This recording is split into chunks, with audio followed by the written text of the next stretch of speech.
Good morning, welcome back. This is your Mario Paul, busy with English grammar. In my earlier class, we discussed the similar, very simple point be form. The meaning of be is unduta.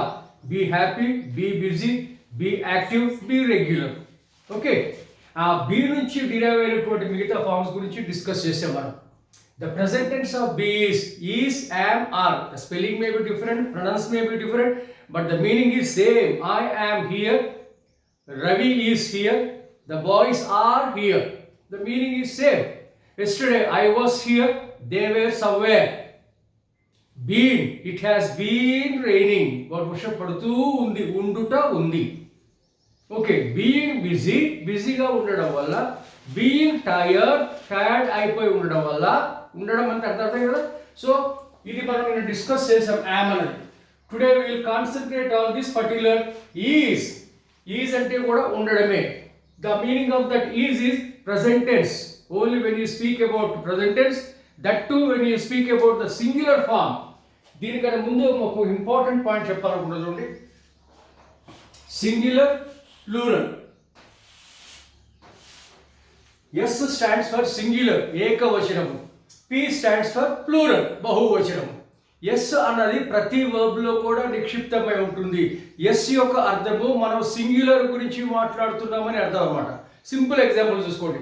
ఒక అబ్బాయి is playing, 10 మంది అబ్బాయిలు are playing.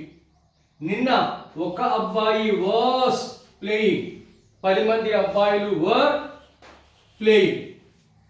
ఈరోజు ఒక అబ్బాయి has class, ఈరోజు 10 మంది అబ్బాయిలు హ్యావ్ క్లాస్. ఒక అబ్బాయి డస్ ద వర్క్, 10 మంది అబ్బాయిలు డూ ద వర్క్. ఒక అబ్బాయి ఈట్స్ చపాతి, 10 మంది అబ్బాయిలు ఈట్ చపాతి. అంటే singular is represented in every word. Whatever the verb you take, some millions of verbs are there. ప్రతి verb లో కూడా when you speak about ఒకరి గురించి మాట్లాడినప్పుడు ప్రతి verb కి s యాడ్ అవుతుంది. If I ask you to tell something about your dad, ఏమని చెప్తారు? ప్రతి దానికి s యాడ్ చేస్తారు. ఎందుకు? డాడ్ అన్నది singular. My dad wakes up in the morning, my dad brushes his teeth, my dad reads newspaper, my dad watches news channel, my dad helps my mother, my dad waters the plant, my dad drives the car. అంటే ప్రతి verb కి add చేస్తూ ఉన్నాం అనమాట. ఇంకొక మీ mummy దగ్గర ఏమున్నాయి? My mother has silk sari, my mother has diamond necklace, my mother has golden bangles, my mother has ear rings. ఈ విధంగా సింగులర్ గురించి మాట్లాడినప్పుడు అది ఏ వర్బ్ అయినా కానివ్వండి ప్రతి దానికి ఎస్ యాడ్ అవుతుంది. ఎస్ అంటే అర్థమే singular. Okay now we're speaking about singular. ఒక అబ్బాయి, సే ఫర్ ఎగ్జాంపుల్ రాజు గురించి. ఇక్కడ we are going to see 3 types of structures. First structure is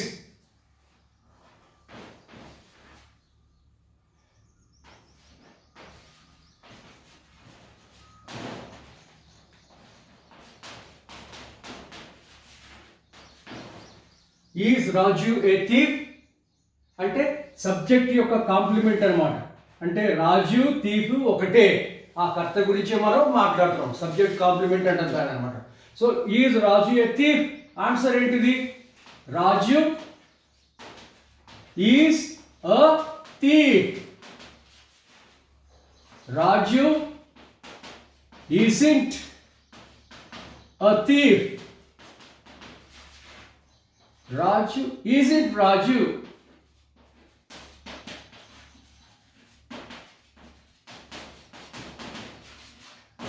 ఈ 4 స్ట్రక్చర్స్ ఇవే గురించి నేను కూడా మాట్లాడింది. యామ్ గురించి మాట్లాడినప్పుడు ఇవే మనం మాట్లాడుకుంటా. Is Raju a thief? Raju దొంగనా?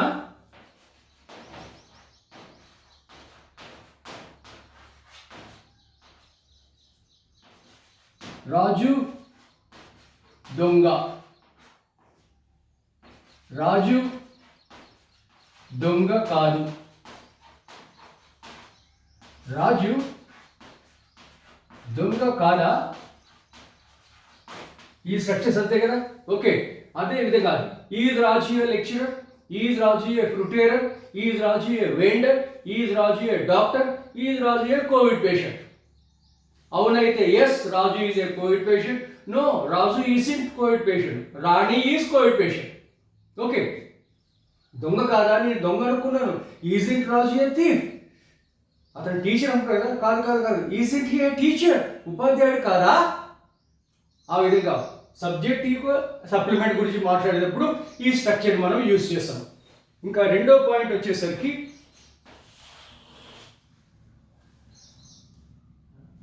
Action word present continuous, only present continuous మనం ఇక్కడ వర్బ్ ప్లస్ ఇంగ్ ఫామ్ తో మనము మాట్లాడుతూ ఉంటాం అన్నమాట.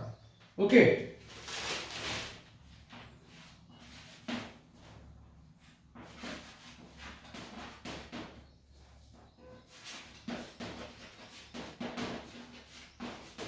Is Rani playing, is Rani, Rani యొక్క వర్బ్ ఫామ్, ఆ పని ఆ క్రియ జరుగుతుందా లేదా ఆ క్షణంలో అక్కడ. రాణి ఆడుతూ ఉందా, రివర్స్ చేసుకోండి, Rani is playing, Rani isn't playing. Rani ఆడడం లేదా,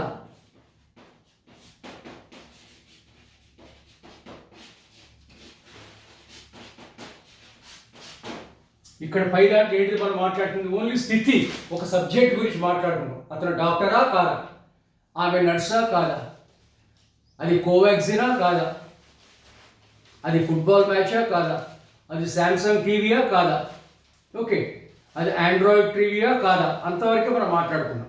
అది ఎటువంటిది, ఆవిడ ఎటువంటి వాడు, ఆమె ఎటువంటిది. So everywhere we are speaking only about singular particular point. Is Rani playing, Rani ఆడుతుందా మీ టీంలో, చాలా సిక్గా ఉంది కదా, ఆడుతుందా. ఓకే, సో రాణి ఆడుతుందా,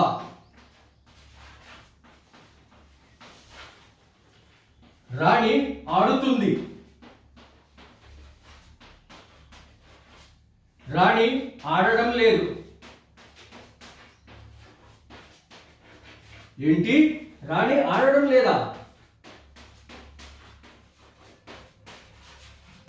ఎక్కువ లాస్ట్ స్ట్రక్చర్ సర్ప్రైజింగ్ తోటి అనమాట, మన మొక్కలో క్వశ్చన్ ఆశ్చర్యార్థకమైన మార్క్ తోటి ఉంటుంది, ఎక్స్ప్లెనేటరీ మార్క్ తోటి అనమాట. రాణి ఆడుతుందా, వాడు మొక్కలకు నీళ్లు పోస్తున్నాడా, వాడు చదువుతున్నాడా, బాగానే చదువుతున్నాడా, నా కొడుకు రోజు కాలేజీకి వస్తున్నాడా, ఈ స్టూడెంట్ ప్రతిరోజు యూనిఫామ్ ధరిస్తున్నాడా, ఇవన్నీ రెగ్యులర్గా జరుగుతున్నటువంటి పనులు. ఈ క్షణంలో జరుగుతుంది, గేమ్ స్టార్ట్ అవుతుంది, టీం అనౌన్స్ చేస్తారు, దాంట్లో రాణి ఆడుతుందా, అవును రాణి ఆడుతుంది, ఈ క్షణంలో ఆడుతుంది, ఆ మూల చూడండి కనిపిస్తుంది రాణి ఆడుతుంది. లేదు రాణి ఆడడం లేదు, ఒక 5 minutes గ్రౌండ్లో ఉంది, మళ్ళీ వచ్చి కూర్చుంది, ఆమె ఆడడం లేదు. డాక్టర్ వచ్చి ఈ పేషెంట్ మందులు వాడుతున్నాడా, మందులు వాడుతున్నాడు డాక్టర్, లేదు డాక్టర్ వాడటం లేదు, ట్యాబ్లెట్ తీసుకుంటాడు, ఇట్లా ఎగ్గుతాడు, నీళ్ళు తాగుతాడు. సో ఆ విధంగా ఈ క్షణంలో జరుగుతుందా లేదన్నమాట. ఏంటి మందులు వాడడం లేదా, ఏంటి వాడు చదవడం లేదా, ఏంటి మా అబ్బాయి కాలేజీకి రావడం లేదా, ఆశ్చర్యంగా అనేటువంటి ప్రశ్నలు అనమాట. సో దీనిని మనం నిన్న ఏమనుకున్నాం మనము, positive question, positive answer, negative answer, this is negative question. ఈ విధంగా మనం 4 స్టైల్ ఆఫ్ స్ట్రక్చర్స్ మనం నేర్చుకుంటాం అనమాట. ఓకేనా. సో ఈ విధంగా ఒకటేమో సబ్జెక్ట్ యొక్క కాంప్లిమెంట్, ఇంకోటేమో వర్బ్ ఫామ్తో ఉన్నటువంటిది, ఈ 2 రకాలైనటువంటి స్ట్రక్చర్స్ మనం యూజ్ చేస్తూ ఉంటాం అనమాట. మూడో స్ట్రక్చర్ వచ్చేసరికి